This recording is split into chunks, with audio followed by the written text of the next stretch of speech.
ഇന്ത്യയുടെ കടൽത്തീരം. ഇന്ത്യയിൽ ആകെ കടൽത്തീര ദൈർഘ്യം 7516.6 കിലോമീറ്റർ ആണ്.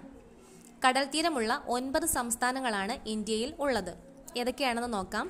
ഗുജറാത്ത്, മഹാരാഷ്ട്ര, ഗോവ, കർണാടക, കേരളം, തമിഴ്നാട്, ആന്ധ്രാപ്രദേശ്, ഒഡീഷ, പശ്ചിമ ബംഗാൾ. ഏറ്റവും കൂടുതൽ കടൽത്തീരമുള്ള സംസ്ഥാനമാണ് ഗുജറാത്ത്. ഏറ്റവും കുറവ് കടൽത്തീരമുള്ള സംസ്ഥാനമാണ് ഗോവ.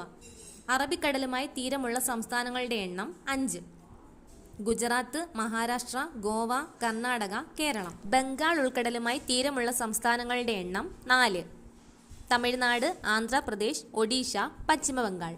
ഇന്ത്യയുടെ വടക്ക് തെക്ക് നീളം 3214 കിലോമീറ്റർ ആണ്. ഇന്ത്യയുടെ കിഴക്ക് പടിഞ്ഞാറ് നീളം 2933 കിലോമീറ്റർ ആണ്. ഇന്ത്യയുടെ വടക്കേ അറ്റത്തുള്ള സംസ്ഥാനമാണ് ഹിമാചൽ പ്രദേശ്. ഇന്ത്യയുടെ തെക്കേ അറ്റത്തുള്ള സംസ്ഥാനമാണ് തമിഴ്നാട്.